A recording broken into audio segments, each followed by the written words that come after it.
Assalamualaikum warahmatullahi wabarakatuh, sahabat sentuhan iman. Semoga kita semua selalu dalam lindungan Allah Subhanahu wa Ta'ala. Banyak terdapat penjelasan tentang proses terbentuknya langit dan bumi di dalam Al-Quran. Salah satunya, dan sungguh, kami telah menciptakan langit dan bumi dan apa yang ada antara keduanya dalam 6 masa, dan kami tidak merasa letih sedikit pun. Quran Surat Kaf ayat 38. Dari ayat di atas, sudah dapat dipahami, bahwa pencipta langit dan bumi beserta seluruh isinya terjadi selama 6 masa, namun sebenarnya banyak yang berbeda pendapat dalam menafsirkannya, mulai dari 6 hari, 6 masa, 6 periode, dan 6 tahapan. Satu hari bukan berarti 24 jam, dalam Al-Quran pun diumpamakan secara berbeda-beda. Ada yang 1000 tahun Quran Surat Al-Hajj ayat 47, dan 50.000 tahun Quran Surat Al-Ma'arij ayat 4. Belum ada penafsiran pasti tentang itu. Dalam Quran Surat An-Nazi'at ayat 27-33, para ahli mengambil kesimpulan, bahwa proses penciptaan langit dan bumi terjadi dalam 6 masa atau 6 periode. Urutan masa tersebut sesuai dengan urutan ayatnya, yang artinya sebagai berikut. Masa pertama Quran Surat An-Nazi'at ayat 27. Pada masa atau periode ini, alam semesta pertama kali terbentuk dari ledakan besar yang disebut Big Bang. Ledakan besar tersebut sebagai awal lahirnya ruang dan waktu, termasuk materi. Dari ledakan besar tersebut, terbentuklah awan debu atau duhan.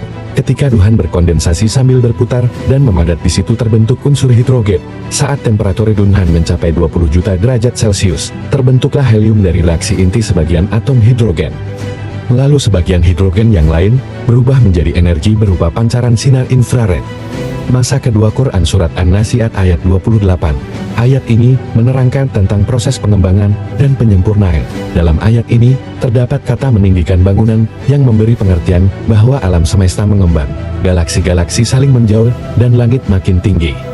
Sedangkan kata menyempurnakan memiliki arti bahwa alam ini tidak semata-mata terbentuk, melainkan sebuah proses evolutif atau bertahap. Masa ketiga Quran Surat An-Nazi'at ayat 29. Di ayat tersebut, terdapat kalimat Dia menjadikan malamnya gelap gulita, dan menjadikan siangnya terang benderang. Masa ini adalah, di mana terbentuknya matahari sebagai sumber cahaya, dan bumi berotasi, sehingga terjadi siang dan malam. Masa keempat Quran Surat An-Nazi'at ayat 30.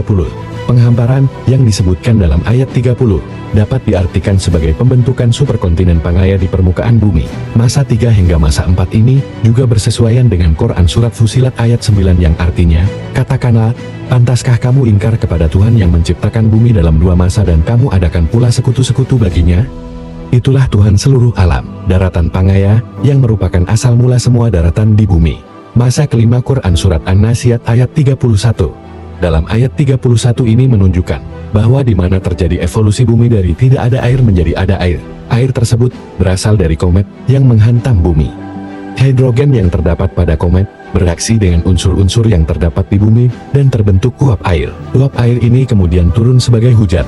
Bukti air berasal dari komet ialah rasio deuterium dan hidrogen pada air laut sama dengan rasio pada komet. Semua kehidupan berasal dari air. Setelah air muncul kehidupan seperti tumbuhan-tumbuhan pun bermunculan. Masa ke-6 Quran Surat An-Nazi'at ayat 32-33. Gunung-gunung dipancangkan, yang berarti gunung terbentuk setelah penciptaan daratan, pembentukan air, dan munculnya tumbuhan. Gunung memiliki akar di dalam tanah, atau bisa disebut juga pasat.